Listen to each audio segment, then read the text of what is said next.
Сонунбүбү Кадырова президент референдум өткөрүп, колу бутту тушаган мыйзамдарды өзгөртүп, милдетти өз мойнуна алышы керек. Назарньюс маалымат агенттиги акын журналист Сонунбүбү Кадырова менен мамлекетибиздеги айрым жагдайлар боюнча ой бөлүшкөн. Сонунбүбү эже өзгөчө кырдаалдар министри бир канча аймакта сел жүргөнүнө карабай, түштүккө барган жок. Кырсык болгон жерге министр барууга милдеттүүбү?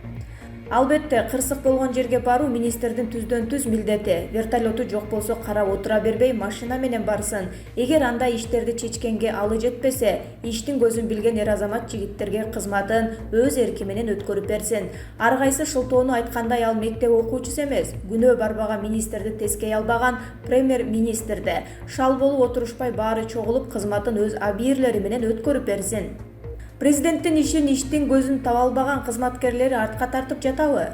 Президентти алсыз, иш билбеген жетекчи катары көрсөткүсү келген Атамбаевден калган майда кагаз ташыгыч, эшик шыпыргычтар бар. Мына ошолорда билинбеген менен ишти артка тартат. Ошондой эле президент өз кадрын алып келгенге ашыкпаганын айынан да ушундай илең-салаң иштер орун алып жатат. Чынында бир адамдын колунан эч нерсе келбейт. Мамлекетти бир чоң команда бир адамдай ойлонуп, бир денедей кыймылдатып турса гана өнүгөт.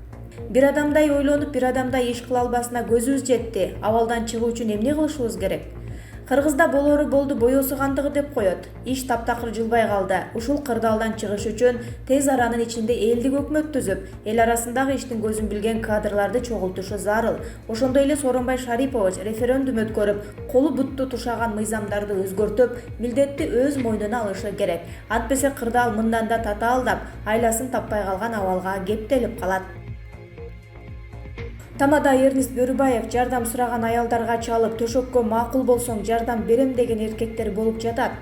Коронавирус эпидемиясынан улам жумуссуз калган, жашоо шарты начар адамдарга 2 айдан бери жардам көрсөтүп келе жаткан Тамада жакында гана эмгек жана социалдык өнүктүрүү министринин коомдук кеңешчи болуп тайындалган Эрнест Бөрүбаев кечээ жагымсыз окуяга туш болгонун билдирди. Бирөөлөр соопчулук кылып жүрүшөт, бирөөлөр мекеним деп жүрүшөт, а кээ бир бирөөлөр акмактык кылып жүрүшөт. Эмне деген эле заман болуп жатат өзү деп бир аял менен сүйлөшүүсү тиркелген видеону Instagram баракчасына киргизген. Видеодо Эрнест мырзанын баракчасына жалгыз бой аял баласынын дарысына деп жардам сурап кайрылганын айткан.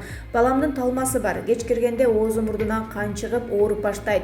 Өзүм жалгыз бой эне болгондуктан иштеген ишим жок. Балама дарыга акча таппай жардам сураган болчумун. Сиздин баракчаңызга жардам сурап кайрылгандан кийин бир эмес 5 эркек киши чалып, төшөк жаатында кандайсың? Эгер макул десең балаңа дарысын төлөп берейин деп сунушташты, деди жалгыз бой аял. Супер KG порталы Эрнест мырзага байланышып окуя тууралуу кыскача маалымат алды.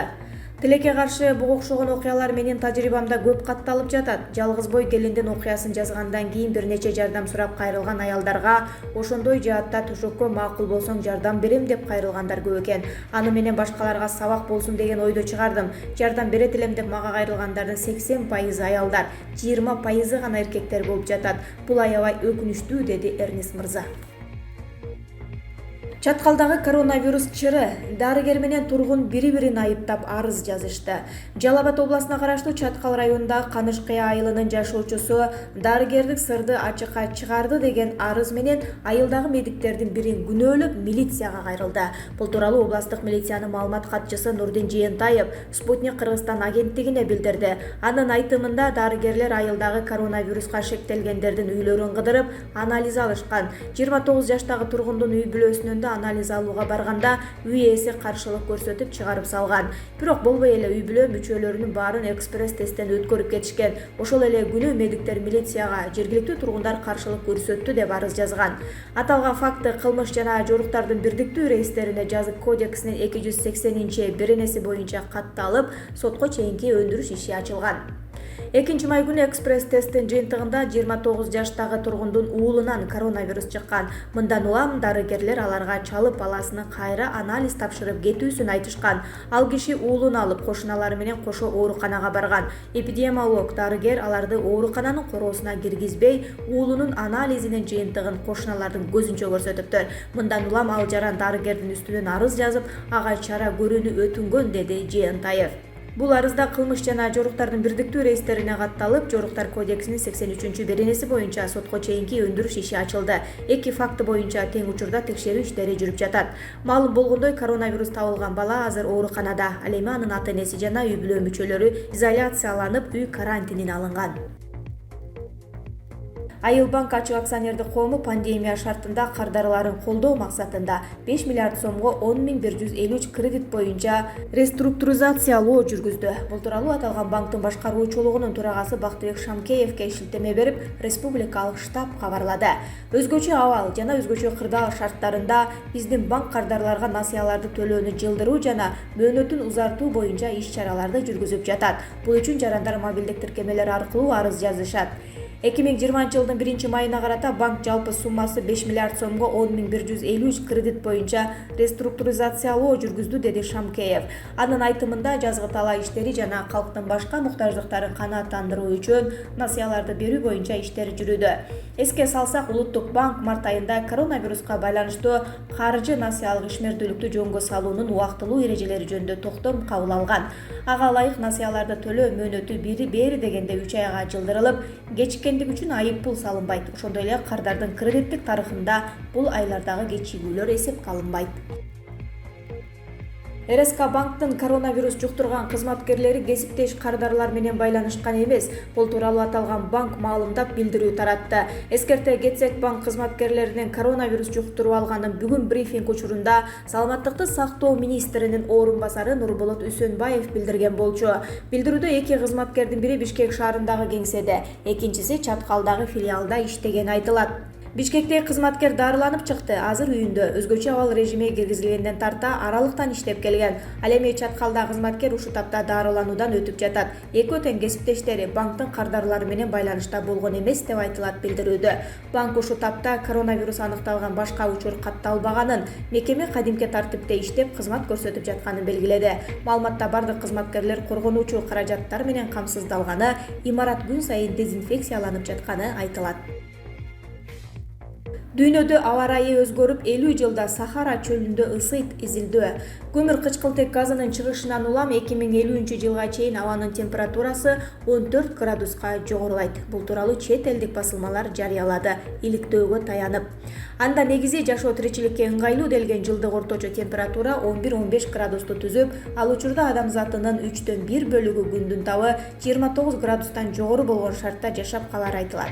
Учурда Жер планетасынын 0,8% гана аба ырайы ушундай. Анын да көпчүлүк бөлүгүн Сахара чөлү ээлейт. Окумуштуулардын бамында болжолдонуп жаткан аптаптуу ысыктан дүйнөдөгү калктын 1/3 бөлүгү жабыркайт.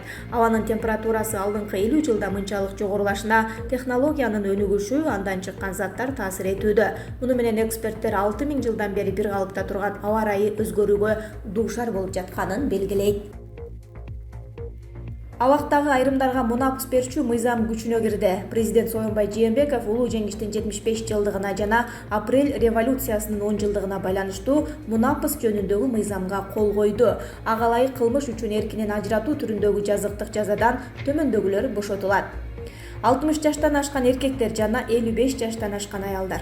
Биринчи жана экинчи топтогу майыптар. Жашы жете элек 2ден кем эмес балдары же биринчи жана экинчи топтогу майып балдары бар үй бүлөдө жалгыз багуучу болуп саналгандар. Анча оор эмес кылмыштарды биринчи жолу жасагандар, жалгыз бой энелер, көп балалуу аялдар. Ушул мыйзам күчүнө кирген күнгө карата жазасынын өтөлбөгөн бөлүгү 1 жылдан аз мөөнөттү түзгөн аялдар жана жашы жете элекдер. Ошону менен бирге мыйзамда мунапыс колдонулбай турган кылмыштардын тизмеси бекитилди. Мыйзам расмий жарыяланган күндөн тартып күчүнө кирет жана 6 айдын ичинде аткарылууга тийиш. Мыйзамдын авторлору 1200дөн ашык киши түрмөдөн чыгаарын айтышкан. Ташболот Балтабаев, өзгөчө кырдаалдар министри Замирбек Аскаров токтоосуз отставкага кетиши керек. Ташболот мырза, өзгөчө кырдаалдар министри Замирбек Аскаровдун сел жүргөн жерге барбай койгону коомчулуктун сынына калды. Негизи министр табигый кырсыктар болгон жерге барууга милдеттүүбү? Өзгөчө кырдаалдар министри жаратылыш кырсыктары болуп жаткан жерге милдеттүү түрдө биринчилерден болуп барыш керек. Кандай абал болсо да элдин кашында болуп, абалды жөнгө салууга, селдин кесепеттерин жоюуда тикесинен тик турушу керек. Эгер барбай койсо жазаланышы керекпи? Өзүн өзү жазалап министр Замирбек Аскаров токтоосуз отставкага кетиши керек. Өзү отставкага кеткенге эрки жетпесе, премьер деген бар, парламент деген бар. Президент өз баасын берип, мындай учурда тийиштүү чечим кабыл алышы керек. 8-10 майда күтүлүп жаткан нөшөрлүү жаан-чачынга байланыштуу өлкөнүн түштүк аймактарындагы тоолуу райондордо сел жүрүшү мүмкүн. Бул тууралуу Кыргыз гидромерт билдирди. Маалыматка ылайык 8-9-10 майда өлкөнүн башка аймактарында да жаан жаашы күтүлүүдө. 11-12 майда күндүн көзү ачылып, абанын температурасы түштүк аймактарда жана Бишкекте 29 градуска чейин жетет. Борбор калаада 8 майда жана 9 майда түнкүсүн жаан-чачын болбойт. 9-10 майда мезгил менен жаан жаап, күн күркүрөшү ыктымал.